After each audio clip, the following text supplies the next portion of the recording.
Assalamualaikum warahmatullahi wabarakatuh. Duduk bermenung di tengah hutan sambil dengar solawatan. Tak ada guna kita bermalas-malasan. Mari jemput ilmu untuk masa depan. Oke, pertemuan kita kali ini masih membahas tentang menganalisis transaksi pada jurnal umum bagian kedua. Nah, jadi seperti yang sudah dijelaskan pada pertemuan sebelumnya dan kita sudah mengerjakan beberapa soal untuk menganalisis transaksi pada jurnal umum, perlu diingatkan sekali lagi bahwa yang harus kita ingat dan yang harus kita pahami sebelum kita menganalisis, kita harus paham dulu tentang ada dua kunci. Nah, di sini kita kelompokkan menjadi dua kunci. Ibarat kalau motor, kita mau menggunakan motor, terus kuncinya tidak pas, maka motor itu tidak akan menyala. Motor itu tidak akan menyala dan tidak bisa digunakan. Nah, demikian juga ibaratnya kita menganalisis transaksi pada jurnal umum ini.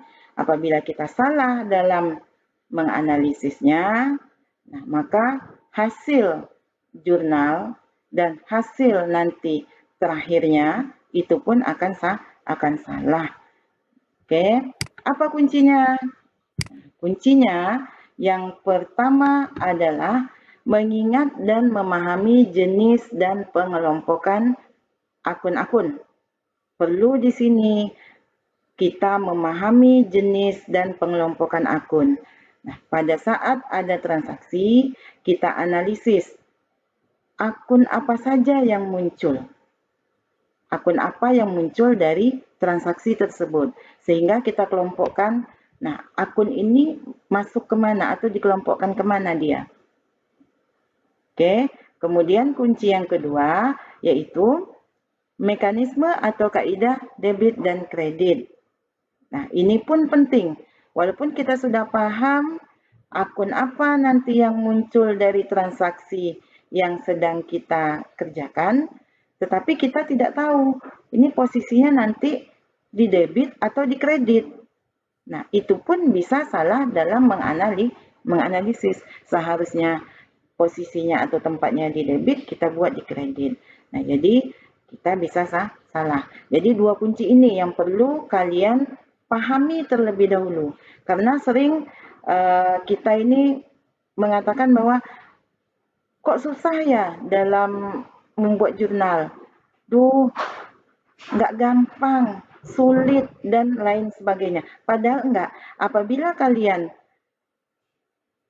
pegang dua kunci ini, kalian pegang dua kunci yang disebutkan tadi, maka insya Allah kalian bisa dalam menganalisis transaksi dan bisa membuat jurnal dengan benar. Nah, jadi di sini itu yang perlu kalian pahami terlebih dahulu. Jadi akuntansi itu sebenarnya sangat mudah dan menyenangkan. Oke, kita lanjut. Nah, di sini sudah ada tabel akun, kemudian kita kelompokkan. Ada beberapa ya contohnya di sini, tidak semua dibuat, hanya beberapa saja. Kemudian ada tabel mekanisme debit dan kredit. Nanti posisinya di mana ini? Nah, kita langsung ke contoh biar bisa lebih paham. Nah, di sini ada transaksi membayar utang sebesar Rp150.000. Kita analisis membayar utang. Berarti yang terfikirkan oleh kita kira-kira akun apa yang muncul? Betul, yaitu akun utang. Nah, membayar utang yang muncul adalah akun utang usaha. Karena kita membayar tadi, maka utang kita berkurang. Nah, jadi kita lihat di sini utang usaha masuk ke dalam kelompok apa? Kita lihat di tabel sebelah kiri atas. utang. Nah, utang usaha masuk ke dalam kelompok utang. Jadi, masuk ke dalam kelompok utang. Ini analisisnya ya. Akun yang muncul adalah utang usaha. Utang usaha ini berkurang, masuk ke dalam kelompok utang. Nah, kita lihat mekanismenya. Jika utang berkurang, kita lihat di mekanisme. Utang, nah ini di bawah harta ya. Utang jika berkurang. Jika berkurang, maka posisinya ada di debit.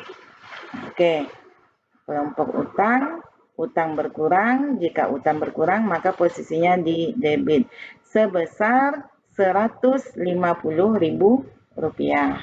Nah, selanjutnya membayar. Nah, kalau kita bayar ini biasanya pakai apa? Betul, pakai uang. Nah, yaitu membayar pakai uang, disebut dengan kas. Nah, kalau kita membayar, berarti kas kita berkurang. Nah, kita lihat di pengelompokan akun, kas masuk ke dalam kelompok harta. Nah, ini dia. Kas masuk ke dalam kelompok harta. Nah, jika harta kita berkurang, ya, jika harta berkurang, kita lihat di sini. Harta jika berkurang, maka posisinya ada di kredit. Sebesar berapa? Rp150.000. Mudah kan dalam menganalisisnya? Nah, kemudian baru kita ke jurnal. Nah, kita buat jurnalnya. Pertama, di debit utang usaha sebesar Rp150.000. Kemudian terhadap kas sebesar dengan nilai nominal yang sama, yaitu Rp150.000. Kita lanjut ke transaksi yang kedua. Nah, transaksi yang kedua di sini menerima pendapatan atas jasa laundry. Berarti ini usaha jasa ya, usaha jasa laundry sebesar Rp350.000. Nah, kita menganalisis supaya kita nggak salah dalam menjurnal. Menerima pendapatan. Nah, berarti di sini ada kata-kata pendapatan. Nah, apa yang terfikirkan oleh kita? Akun apa yang muncul? Betul, yaitu akun pendapatan jasa. Nah, karena menerima pendapatan jasa, maka di perusahaan itu pendapatan jasanya bertambah. Kita lihat di kelompok akun, pendapatan jasa ini masuk ke dalam kelompok pendapatan. Nah, karena pendapatan kita tadi bertambah, ya bertambah di sini, maka kita lihat di mekanismenya. Pendapatan jika bertambah, nih bertambah, maka posisinya di kredit. Sebesar berapa? Rp350.000. Kemudian kita lanjut. Transaksi selanjutnya. Menerima. Nah, kalau menerima pendapatan, apa yang kita terima? Yaitu dalam bentuk uang. Nah, betul ya. Dalam bentuk uang yang disebut dengan kas. Kalau kita menerima, maka kas kita bertambah. Nah, kita lihat di kelompok akun kas. Nah, kas dalam kelompok harta. Karena harta kita bertambah tadi, kita lihat posisi mekanismenya di mana. Jika harta bertambah, maka posisinya di debit sebesar Rp350.000. Oke, bisa ya dipahami. Nah, kemudian siapa yang bisa menjurnal? Oke, kita kerjakan, kita tulis di sini. Jurnal, kita menjurnal sekarang. Nah, ingat ya, walaupun misalnya kita analisis pertamanya itu di kredit, tetapi kalau dalam menjurnal tetap harus debit yang kita tulis terlebih dahulu. Nah, di sini kas di debit sebesar 350, Kemudian pendapatan jasa dikredit sebesar Rp350.000. Oke, sangat mudah bukan dalam menganalisis untuk membuat jurnal ke dalam jurnal umum. Mudah-mudahan ini bermanfaat bagi kita semua dan bisa menambah pengetahuan kita dalam membuat jurnal umum nantinya. Terima kasih. Sebelumnya kita akhiri dengan membacakan pantun. Ya, bunga mawar, bunga asoka ditanam di pinggir pagar. Walau daring atau tatap muka, kita tetap semangat dalam belajar.